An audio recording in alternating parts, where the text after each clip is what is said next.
Assalamualaikum warahmatullahi wabarakatuh.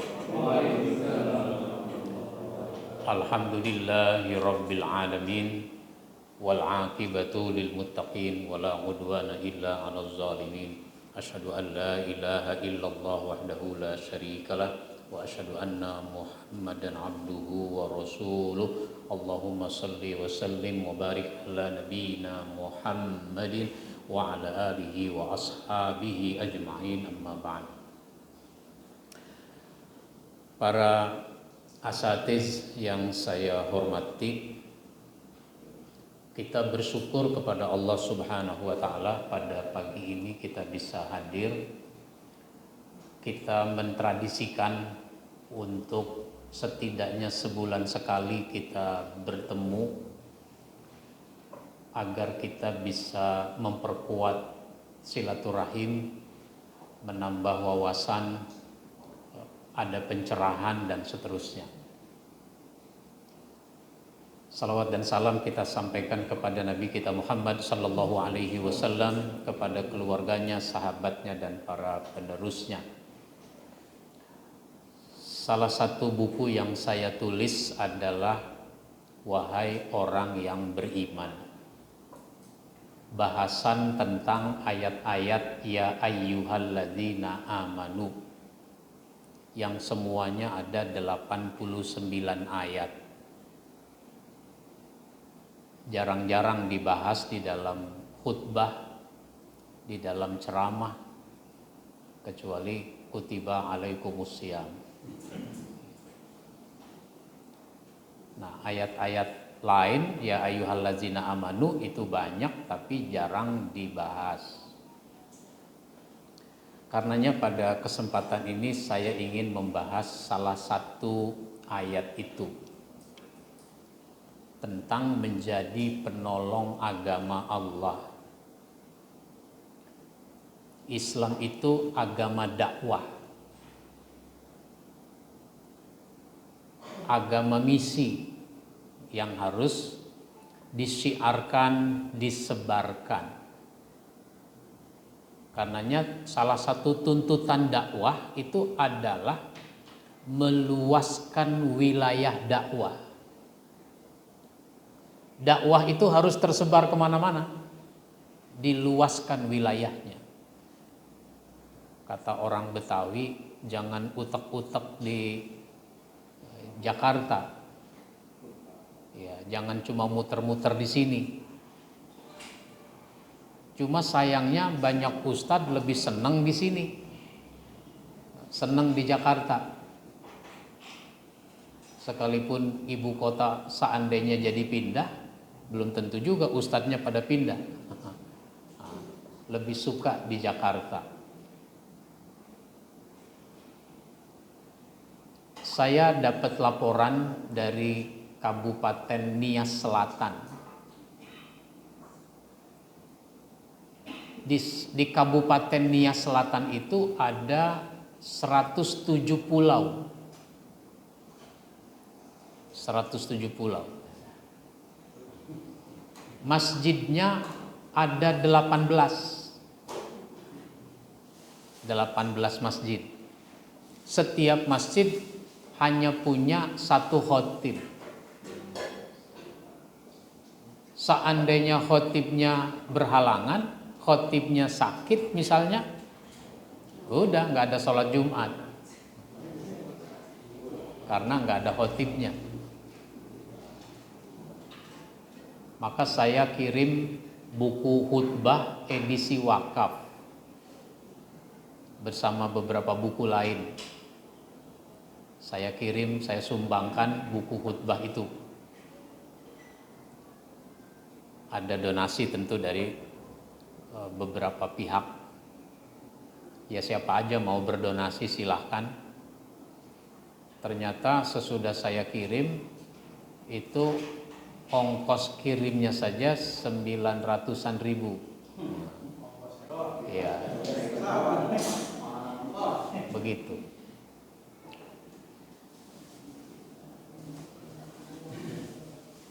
Jadi dakwah itu dituntut semakin meluaskan wilayahnya.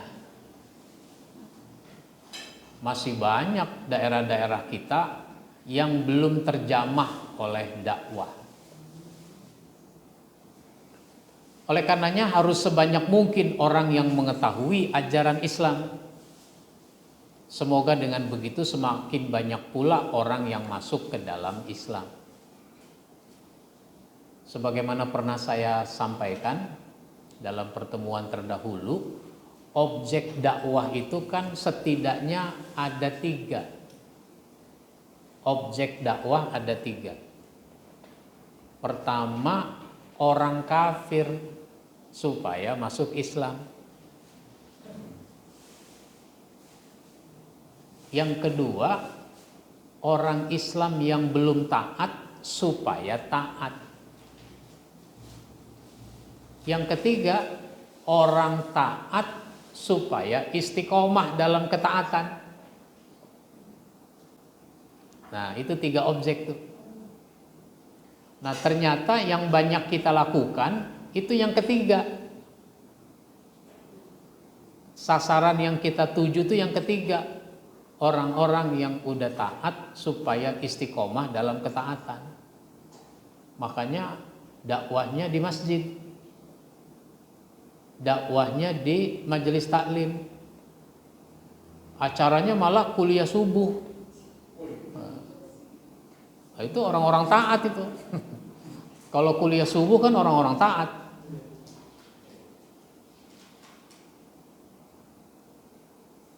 Jadi yang nomor 1 ini, dakwah kepada orang kafir belum kita lakukan. Dakwah kepada orang Islam yang belum taat juga belum banyak kita lakukan. Yang belum taat itu siapa? Yang tidak ke masjid. Bapak bilang yang preman. Itu belum kita dakwahkan. Ajaran Islam itu harus menjadi inspirasi, yakni perasaan yang ada di dalam hati dan pikiran, sehingga menggerakkan seseorang untuk melakukan sesuatu yang didasari oleh ajaran Islam. Inspirasinya dari ajaran Islam. Berbuat baik karena mendapat ajaran Islam, sehingga ajaran Islam itu jadi inspirasi. Membangun kehidupan rumah tangga yang baik itu inspirasinya dari ajaran Islam. Mencari rizki yang halal dan baik itu juga inspirasinya dari Islam. Jadi Islam itu harus menjadi inspirasi. Nah, selain itu ajaran Islam juga harus menjadi aspirasi, yakni harapan perubahan yang lebih baik untuk mencapai tujuan keberhasilan yang didasari oleh nilai-nilai Islam. Sehingga ajaran Islam itu harus diperjuangkan untuk menjadi kenyataan. Nah, maka itu namanya aspirasi.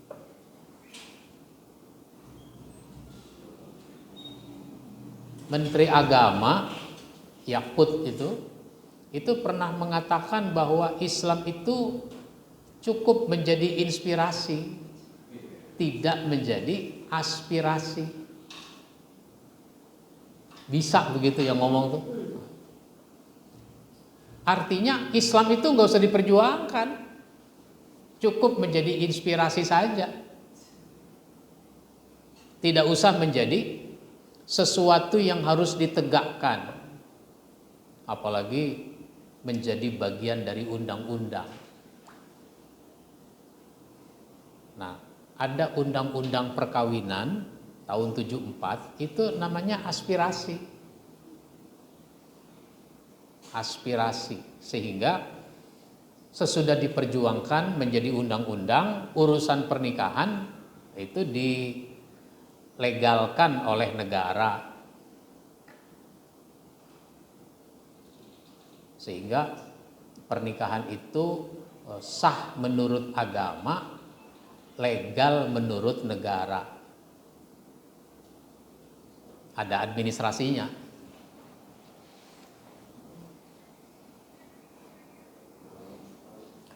Nah, ajaran Islam itu harus ditegakkan.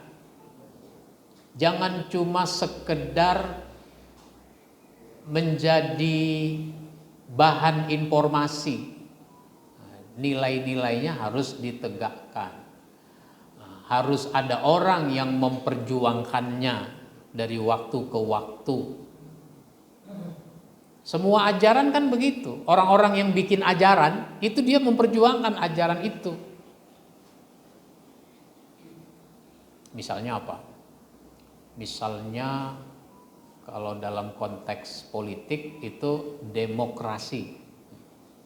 Demokrasi itu diperjuangkan oleh negara yang mencetuskannya dari dulu tuh diperjuangkan. Dengan kekerasan sekalipun dilakukan. Memperjuangkan demokrasi tapi dengan kekerasan. Kan aneh tuh kan? Alasannya jadi demokrasi.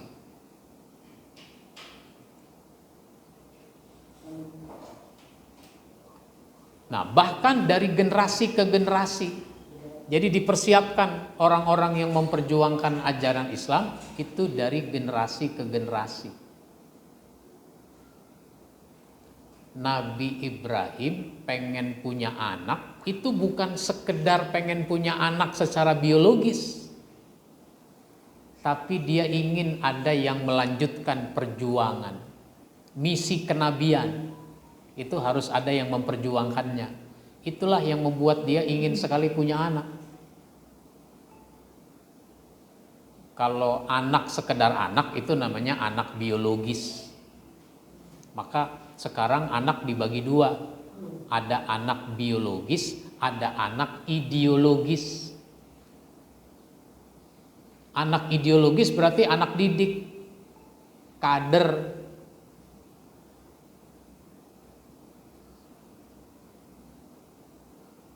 Nah, setiap kita harus menjadi bagian dari orang-orang yang berjuang di jalan Allah Subhanahu wa ta'ala. Bahkan menjadi penolong agama Allah.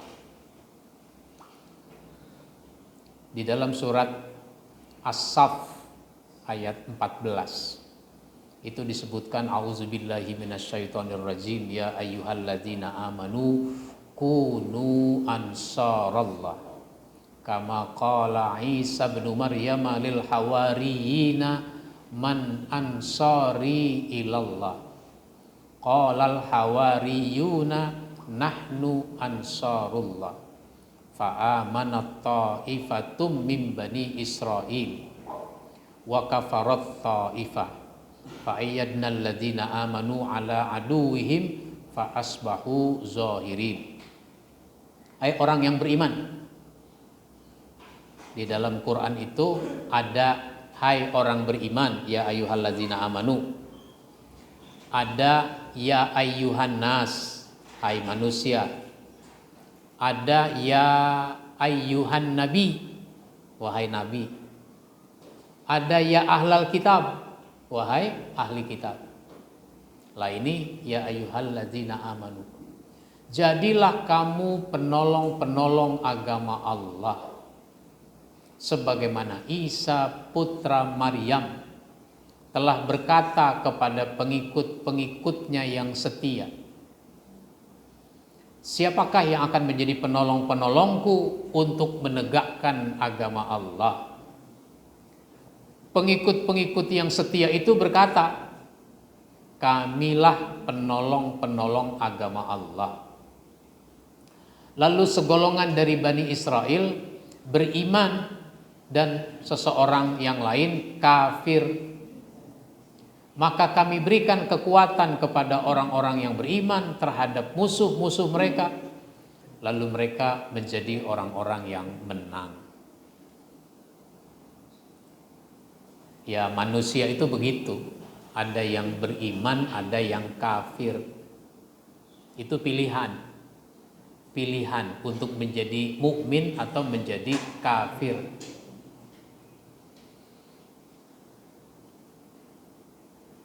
Maka Nabi Isa memastikan dari pengikut-pengikutnya itu siapa yang mau menjadi penolong agama Allah, siapa yang tidak.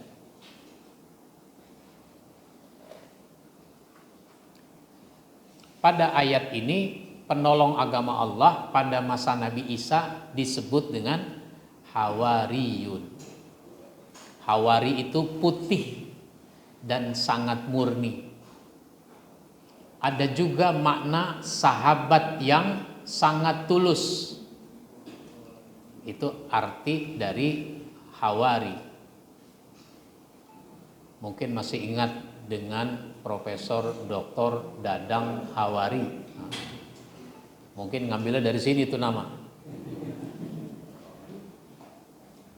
Menurut Wahbah Az-Zuhaili dalam tafsir Al-Munir, Al-Hawariyun adalah para pengikut, pendukung, pembela setia dan loyalis Nabi Isa alaihi salam, serta orang yang pertama kali beriman kepadanya. Jumlah mereka ada 12 orang. Adapun pada masa Nabi Muhammad sallallahu alaihi wasallam, di antara sahabat yang berdakwah ke Yasrib yang kemudian menjadi Madinah adalah Mus'ab bin Umair. Ini namanya penolong agama Allah, mau berdakwah.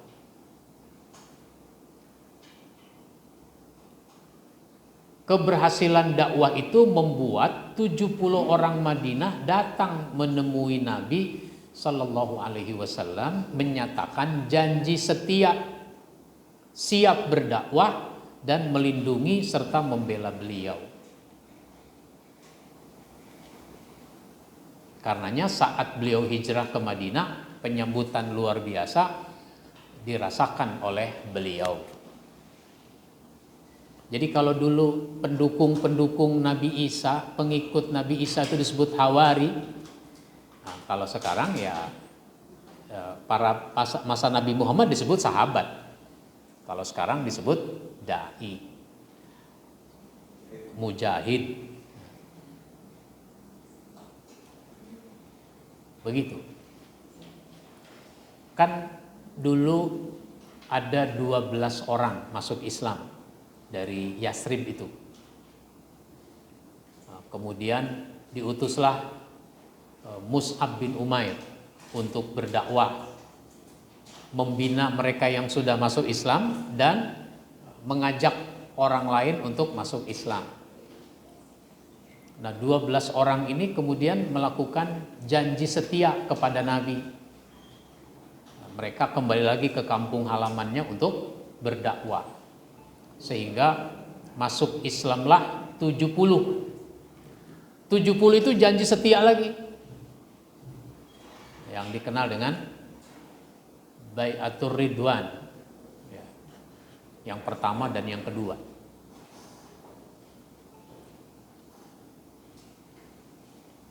Itu tidak ada cerita ya. Enggak ada cerita Mus'ab bin Umair diutus ke sana itu dikasih ongkos berapa, tinggalnya di mana, makannya sama siapa. Ya. Begitu juga Mu'az bin Jabal diutus oleh Nabi untuk berdakwah ke Yaman. Nggak ada juga cerita dikasih ongkos berapa, nanti di sana tidurnya di mana, makannya sama siapa.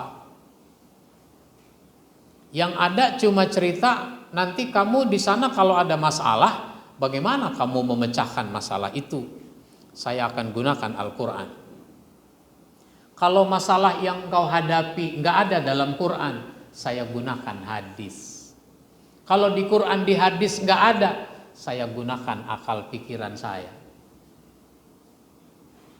Itu namanya pintu ijtihad itu dibuka. Silahkan berpikir.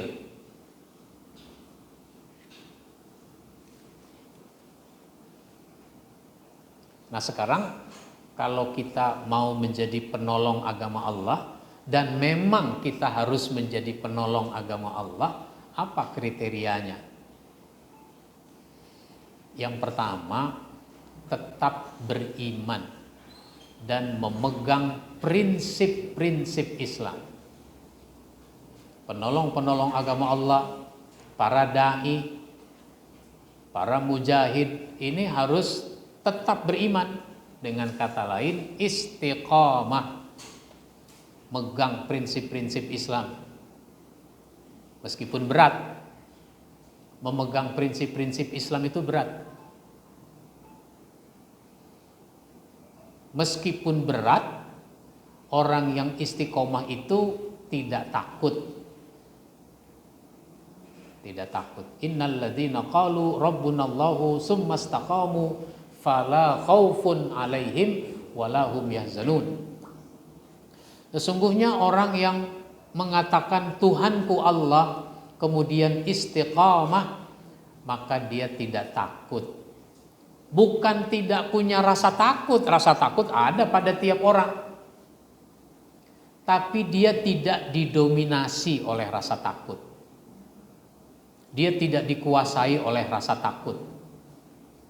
Itu namanya fala khaufun, enggak takut. Bilal itu seorang budak. Namanya budak takut sama tuannya. Karena takut sama tuannya, dia nurut aja apa kata tuannya. Tapi ketika dia sudah menyatakan diri beriman, lalu dia istiqamah, dia tidak takut. Dia berani.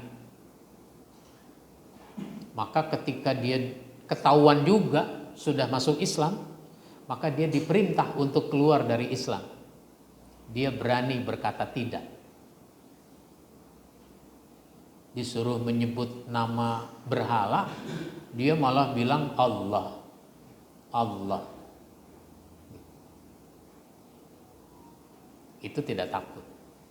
Dan dia tahu apa resikonya. Walahum yahzanun. Dia tidak berduka cita. Dia tidak menyesal. Disiksa Bilal itu, dia tidak menyesal. Dia tidak mengatakan apa? Coba saya tidak beriman, enggak disiksa begini. Dia enggak mengatakan begitu. Dia hadapi siksaan dengan sabar, dengan istiqamah. Sampai akhirnya dilihat oleh Abu Bakar. Abu Bakar ingin menolong.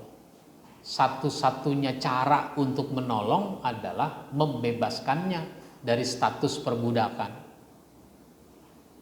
Maka Abu Bakar pulang ke rumah, ambil uang yang banyak. Dia ingin tebus, dia ingin bebaskan itu Bilal. Berapa ini mau dilepas? Disebut aja sekian oleh tuannya itu. Sekian. Langsung dibayar. Nggak pakai nawar lagi. Kan jual beli biasanya pakai tawar menawar. Ini nggak ditawar lagi. Nah, dikasih duitnya. Nah, pulang dia. Mengajak Bilal. Ketika sudah diajak pulang itu Bilal, itu tuannya nyeletuk.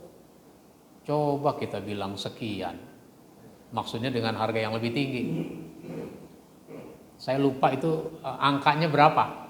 Saya lupa berapa dinar gitu. Ya katakanlah umpama nih kalau bahasa kita, berapa ini mau dilepas? 10 juta misalnya begitu. 10 juta. Dibayar 10 juta. Nggak ditawar lagi. Kemudian diajak pulang. Ketika diajak pulang, itu tuannya bilang apa? Coba kita bilang 15 juta. Dibayar juga kali. Abu Bakar dengar 20 juta lu bilang gue bayar. Nah. Tambah nyesel itu.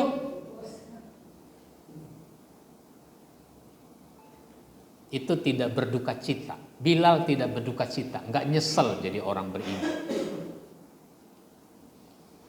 Nah, bisa jadi ada orang ingin istiqomah dan betul-betul dia tunjukkan keistiqomahan, tapi dalam perkembangan berikutnya karena dia mengalami kesulitan, akhirnya apa?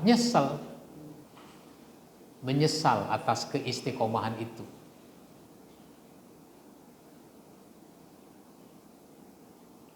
Maka diingatkan oleh Nabi, ya'ti 'alan nasi zamanun as-sabiru fihim ala dinihi kal qabid 'alal jamri. Akan datang kepadamu manusia, akan datang atas manusia suatu masa, suatu zaman di mana orang yang sabar gitu, orang yang tabah menjalankan agamanya itu seperti orang yang memegang bara api. Orang yang memegang bara api. Nah, oleh karenanya di dalam kehidupan ini kalau kita mau masuk kategori orang yang menolong agama Allah, kita mesti beriman dan memegang prinsip-prinsip Islam. Yang kedua, ya, menjadi penolong agama Allah berarti mendakwahkan ajaran Islam. Dakwahkan Islam. Dakwah ini adalah ucapan yang terbaik. Jadi kalau kita ngomong dalam rangka dakwah, itu omongan terbaik. Kalau kita menulis dalam rangka dakwah, itu namanya tulisan yang terbaik. Wa man ahsanu qawlan mimman da'a ilallah wa amila salihah wa qala innani minal muslimin. Siapakah yang lebih baik perkataannya daripada orang yang menyeru kepada Allah? Jadi orang yang menyeru kepada Allah itu adalah orang yang paling baik perkataannya, mengerjakan amal yang soleh, mengerjakan amal yang soleh, dan dia berkata sesungguhnya aku termasuk orang yang berserah diri. Maka dakwah itu pahalanya sangat besar. Man dalla ala khairin falahu mislu ajri fa'ilihi. Barang siapa yang menunjukkan pada suatu kebaikan, maka baginya pahala seperti orang yang mengerjakannya. Kalau kita mendakwahkan orang supaya sholat misalnya, maka orang itu kita ajari sholat, bisa sholat, ingin sholat, melaksanakan sholat, maka dia mendapatkan pahala dari sholatnya. Nah, kita dapat pahala dari sholatnya orang itu. Kalau ada 10 orang yang begitu, dapat kita pahala dari 10 orang yang sholat. Kalau ada 100, dapat kita pahala 100 orang yang sholat. Tapi jangan salah paham, kalau begitu gue udah gak usah sholat lagi. Nah,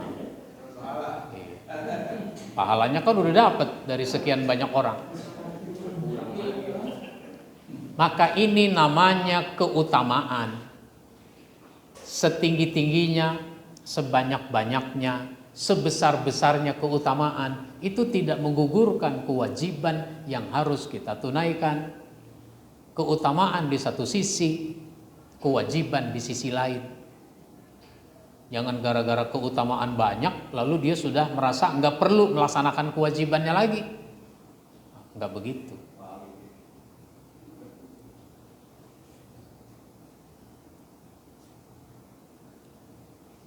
Oleh karenanya para sahabat bersemangat mendakwahkan Islam itu. Karena semangat, maka Islam itu cepat tersebar luas.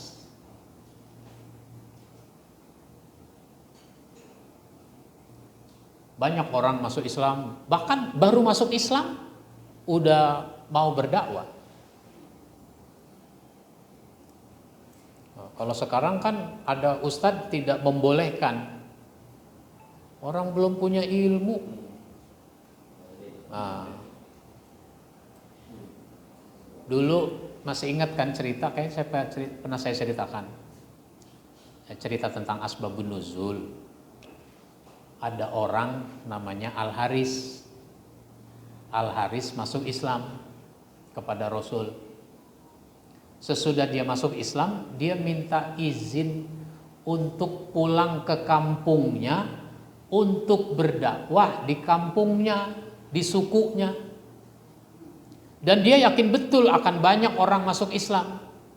Makanya dia bilang pada Rasul, nanti engkau utus orang untuk mengambil dana zakat.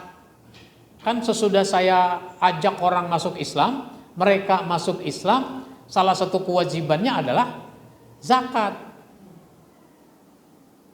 Ya kalau pakai nisab, seandainya tahun ini dia berdakwah sampai akhir tahun misalnya begitu, lalu nanti orang sudah mulai harus bayar zakat tahun berikutnya. Ya katakanlah, kalau boleh, karena sejarahnya nggak disebutkan berapa lamanya, itu nggak disebutkan. Katakanlah 1,5 tahun kemudian, nah, Rasul sudah harus mengutus orang untuk mengambil dana zakat. Itu kan namanya optimis dia tuh. Udah yakin banget bakal banyak orang masuk Islam. Sampai dia meyakinkan bahwa nanti 1,5 tahun lagi kirim orang untuk ngambil zakat. Rasul juga nggak nanya, emang berhasil kamu nanti ngajak orang masuk Islam? Kan belum tentu. Rasul nggak nanya begitu. Maka pada waktu yang disepakati itu, Rasul utus sahabat untuk mengambil dana zakat. Suruh jalan dia sendirian, kampungnya jauh.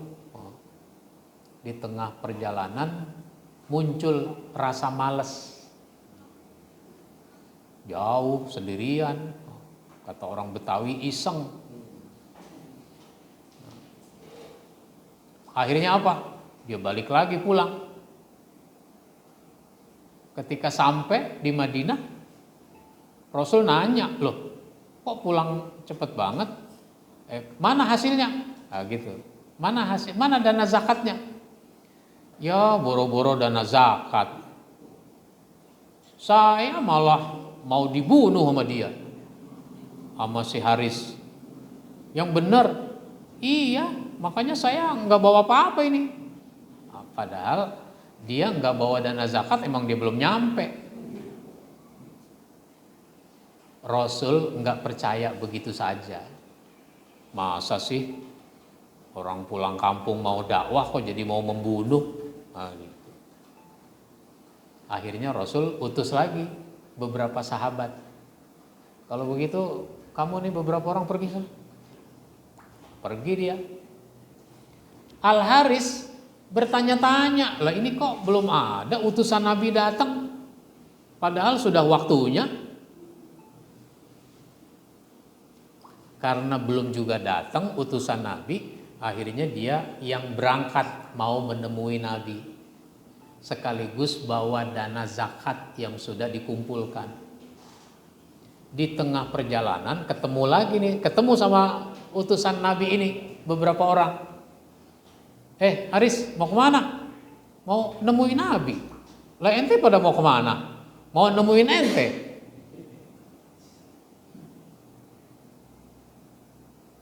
Katanya kamu nggak mau ngasih dana zakat, malah kamu mau membunuh utusan Nabi. Yang bener aja, siapa ngomong begitu? Kira-kira begitu ya. Saya malah nunggu-nunggu, kok utusan Nabi belum ada yang datang. Karena belum ada yang datang, padahal waktunya sudah tiba, akhirnya saya yang berangkat. Lah ketemu ente di sini.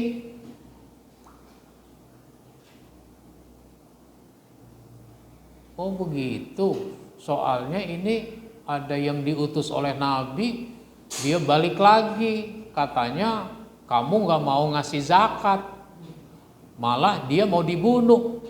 Wah ngaco tuh orang. Nah, ya udah kita temuin Nabi. Nah, gitu. Akhirnya ketemu Nabi. Apa benar kamu ini gak mau bayar zakat, malah mau membunuh utusan saya? Ya Rasul, saya ini berangkat karena tidak ada utusan yang datang. Ketemu dia ini di perjalanan tadi. Ya udah, jadi langsung aja ke sini. Nggak bener. Ini saya bawa dana zakatnya mau saya setorkan. Nah, maka turunkan ayat.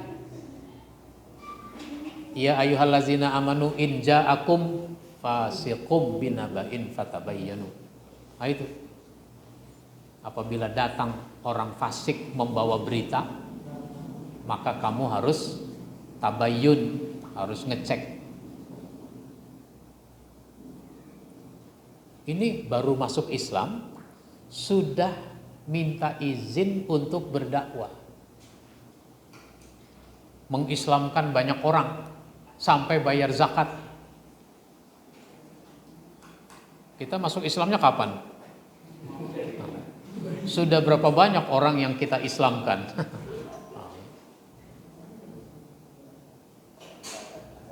Begitu. Tidak berdakwah.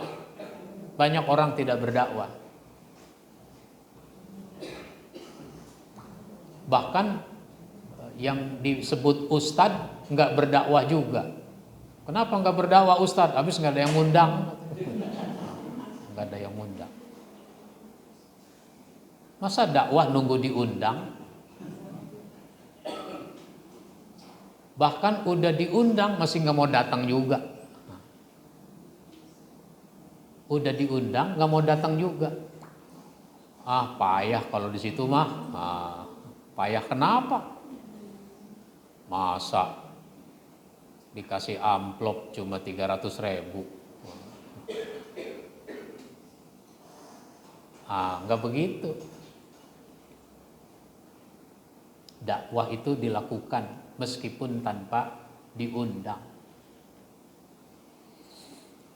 Itu mendakwahkan Islam.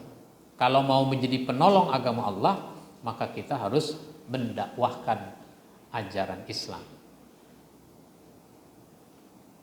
Yang ketiga, meluruskan anggapan dan tuduhan yang salah terhadap ajaran Islam.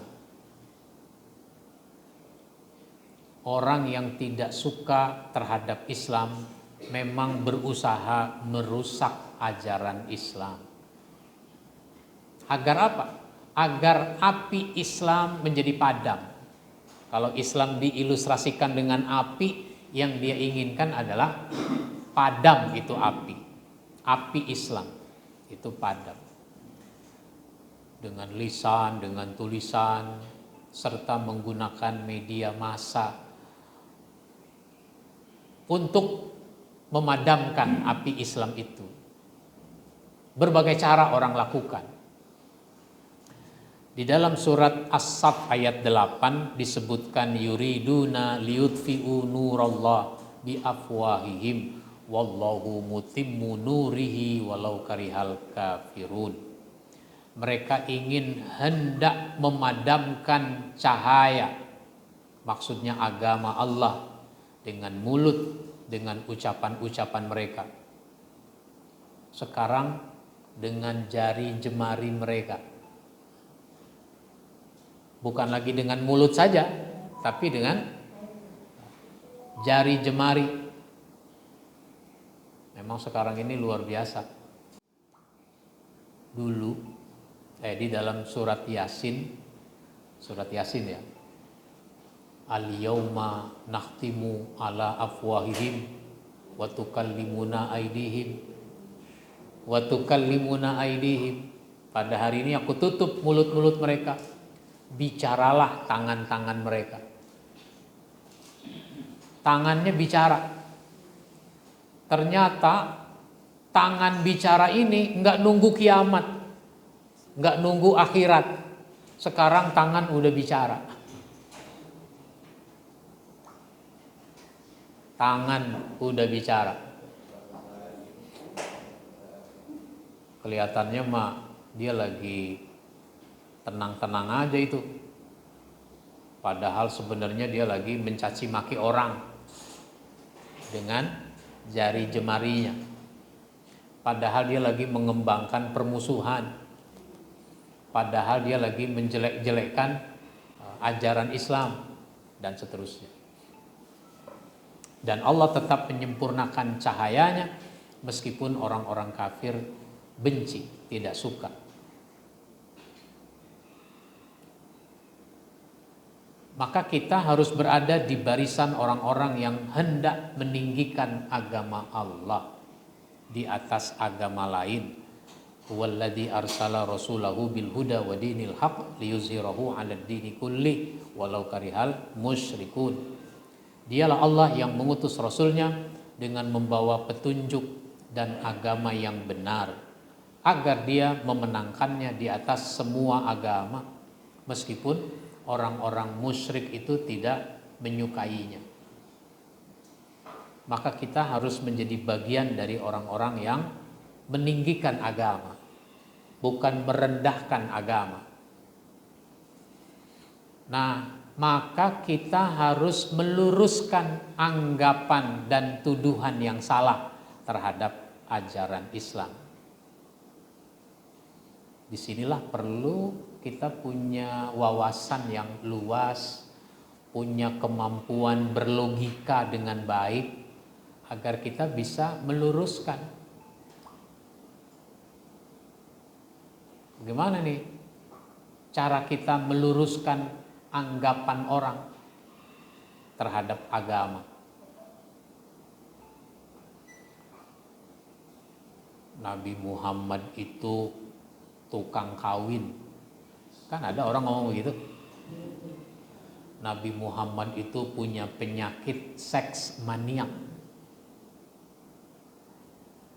Itu tuduhan. Islam itu agama terbelakang dan seterusnya lah.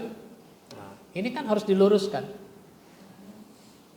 Ya, kalau orang menuduhnya dengan lisan, jawab dengan lisan. Kalau orang menuduhnya dengan tulisan, jawab dengan tulisan. Bahkan tuduhan dengan lisan pun dijawab dengan tulisan. Sehingga bisa disebarluaskan. Kenapa? Pengaruh bicara, pengaruh tulisan itu dua-duanya besar. Sehingga kita perlu memiliki kemampuan untuk meluruskan.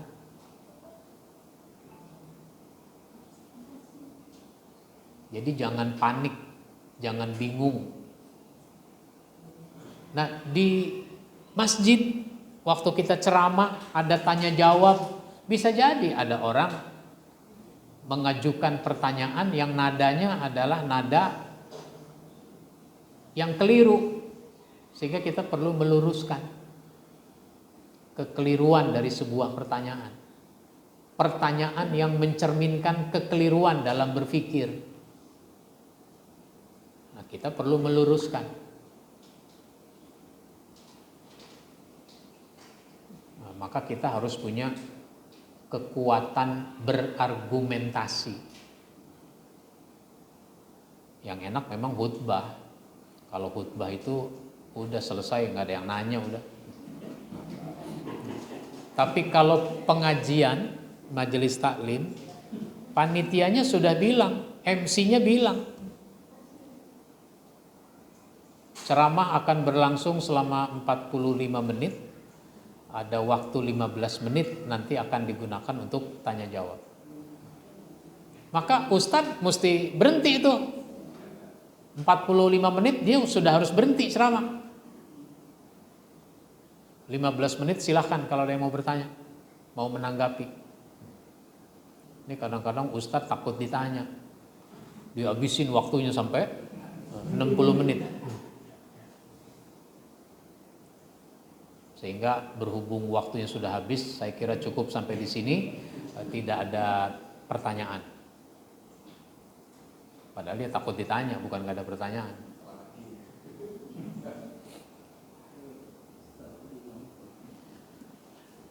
Yang terakhir, yang keempat, kalau mau menjadi penolong agama Allah, dia harus berkorban dengan segala potensi yang kita punya. Berkorban. Kata-kata yang enak diucap, berkorban. Tapi kadang kita sulit untuk berkorban.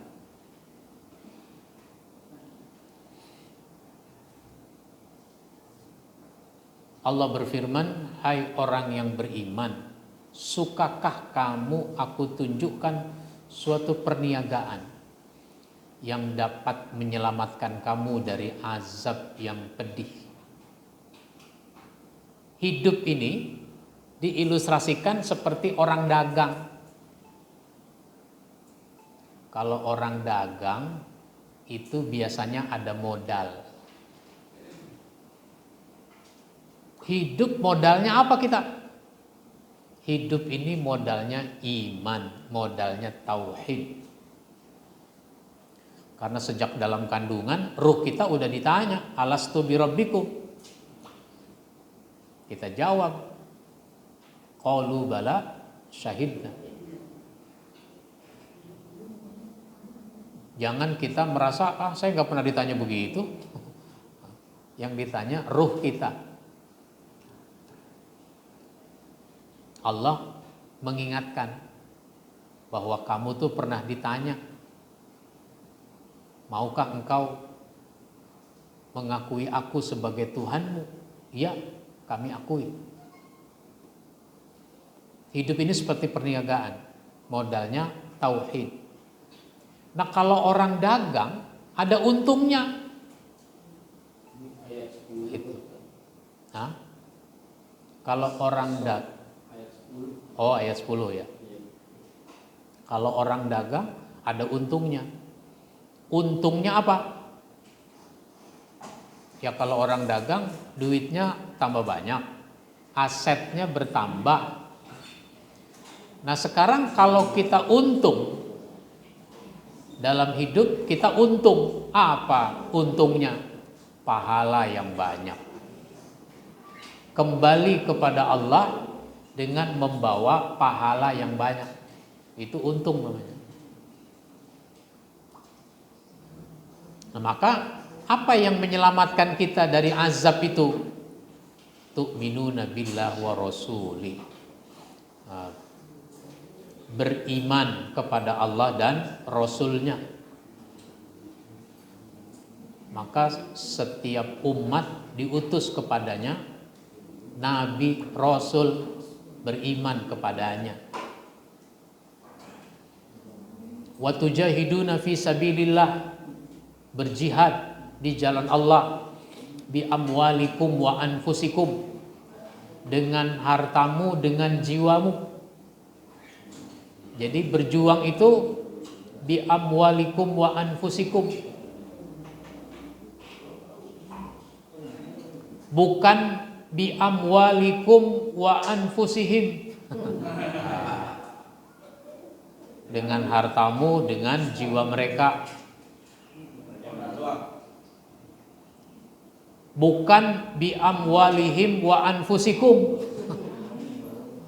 Nggak mau dia kalau berkorban dengan harta. Kalau tenaga mau. Yang bagus bi amwalikum wa anfusikum. Hartamu, jiwamu. Lebih parah dia jadi penonton doang. Dalam perjuangan dia jadi penonton. Sehingga bi amwalihim wa anfusihim. Harta mereka, jiwa mereka. Dzalikum khairul lakum in kuntum ta'lamun, itu lebih baik bagimu jika kamu mengetahui. Maka para sahabat mencontohkan kepada kita bagaimana mereka berjuang dengan mengorbankan apa yang mereka punya. Abu Bakar As-Siddiq mengorbankan hartanya yang banyak, berangkat dia kalau perang itu. Berangkat. Saya dananya aja deh, sayanya nggak berangkat, urusan banyak. Nggak begitu. Duitnya ngasih, orangnya juga berangkat. Dua-duanya.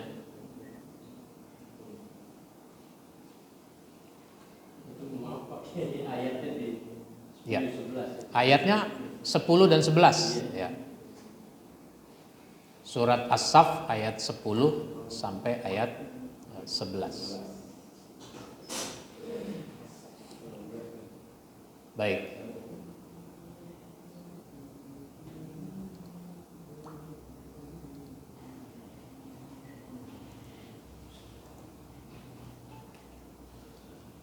Ada pertanyaan sampai di sini?